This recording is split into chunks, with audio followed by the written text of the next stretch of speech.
Moi, je l'aime bien, Coluche, hein. Non, c'est vrai. C'est un petit que j'ai beaucoup encouragé au début. Il est plus jeune que moi. Il fait plus vieux, mais il est plus jeune.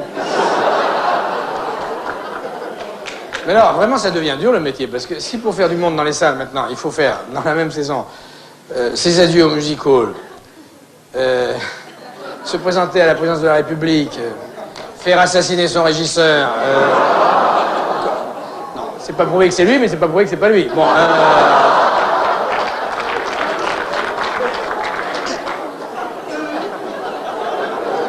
Oh, font les cons.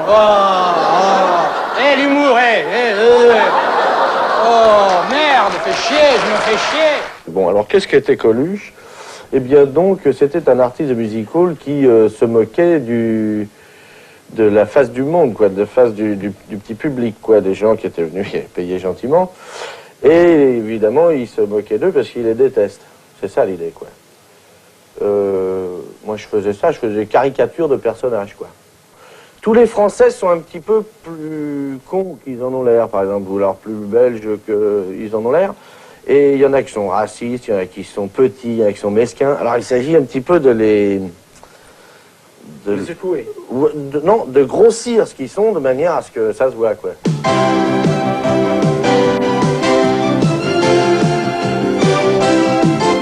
Coluche, c'est très spécial parce que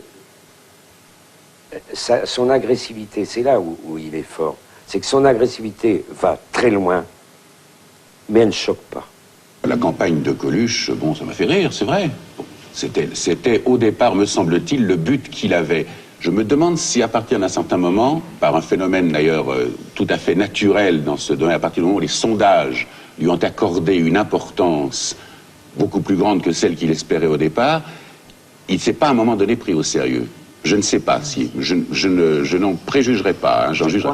Mais il me semble qu'à partir d'un certain moment, il a quitté son personnage de bouffon qui s'est dit, je vais un peu venir un petit peu donner des coups de pied dans le jeu de quilles pour voir l'effet que ça va faire, ce qui est quand même typiquement le cas de Coluche, pour, justement, il s'est pris au sérieux. Et à ce moment-là, vraisemblablement, il a senti qu'il était déphasé. Il a senti qu'il n'était plus dans le mouvement. Ce qui lui a permis cette sortie extrêmement habile qu'il a faite, et parce qu'il fallait pas, il se prendre au sérieux. C'était pas possible. Ça, il devrait être autorisé à fermer sa gueule. Pendant la campagne, je me suis tellement amusé à le faire que j'ai pas compris pourquoi les gens s'arrêtaient de rire. Enfin, les gens, pas le public, les gens de la profession journalistique, des médias s'arrêtaient de rigoler puisque c'était la même blague qui continuait. Beaucoup d'hommes politiques que nous avons rencontrés, enfin nous en avons rencontré quelques-uns pour cette émission, ont quand même tous dit que Coluche avait été le bouffon de l'année.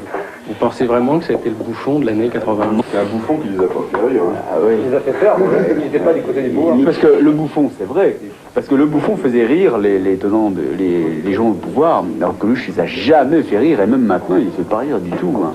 Ils savent bien qu'ils ont là quelqu'un qui les remet vraiment en question et qui les rend ridicules. Parce que tout le monde croit qu'il faut exploiter ses qualités pour faire une carrière, en fait, il faut exploiter ses défauts. Parce que moi, je suis d'une méchanceté absolument rare. J'ai une grossièreté, enfin, qui est assez connue même. Et puis, je déteste vraiment tout le monde, quoi. On peut le dire. Je déteste, enculé.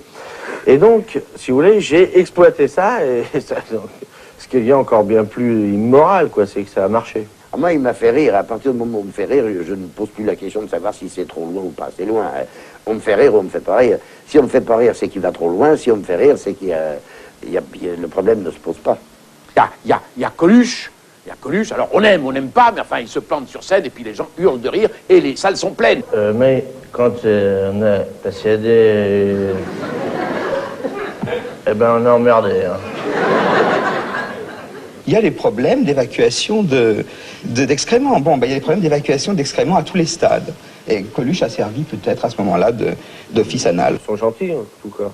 Enfin, pas tous, dans les noms que vous avez cités, il y a quand même des enfoirés. Enfoirés! Enfoirés! Ce qu'il faut, c'est montrer aux hommes politiques. À mon avis, la leçon est beaucoup plus profitable aux gens de gauche qu'aux gens de droite.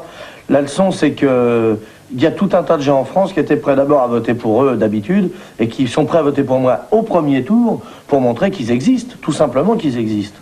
C'est quand même un drôle de problème pour le public d'être obligé de montrer aux dirigeants qu'on existe. Vous trouvez pas? Il y a deux choses dans les sketchs, il y a le fond et la forme. Il y a la forme, hein, comique avec les coudes. Voilà, et le puis il y a- mythomane. Voilà. Et puis il y a le fond où on peut dire éventuellement des choses qui sont censées pouvoir intéresser de temps en temps.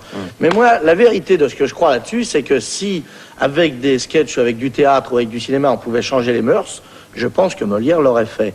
Or, j'ai constaté que... Il a commencé. Oui, mais depuis La Fontaine, on a fait marche arrière. Depuis ces gens-là, bien sûr que si.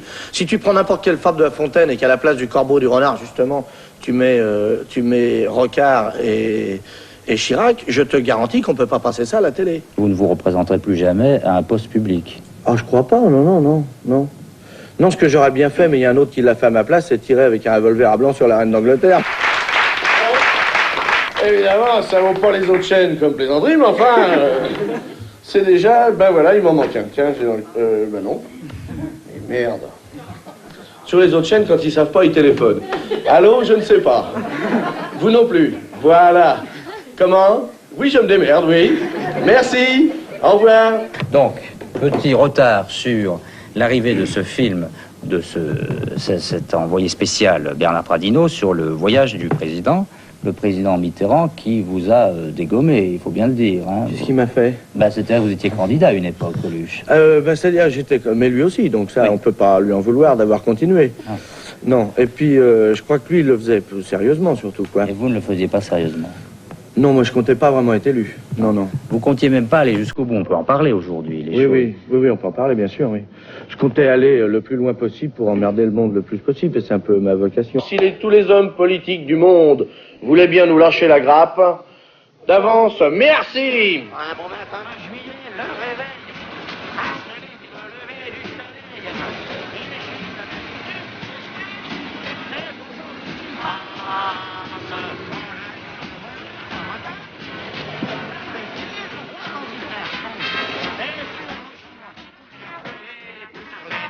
Ami du son et de l'image, bonjour! Ça va, tout va bien? Ça fait tôt, hein? C'est le matin.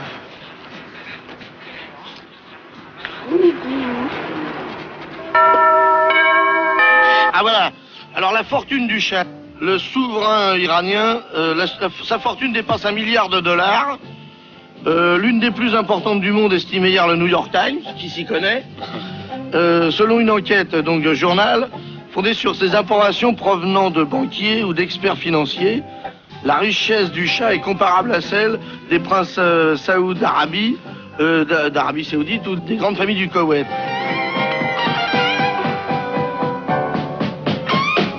Bonjour, les petits enfants, c'est à Guignol maintenant. Qu'est-ce qui se passe? Pourquoi ça casse? On a tout pour être content. Oui. Qui c'est-il dans l'actualité qu'aurait bien pu nous déranger? Chirac revient, tout va très bien. Le chat s'en va, lui ça va pas. Les grosses légumes contre nos patates, en espérant que ça va geler. Les policiers sont excités. On arrête en somme un voleur de porc. Les policiers qui manifestent se sentent plus en sécurité.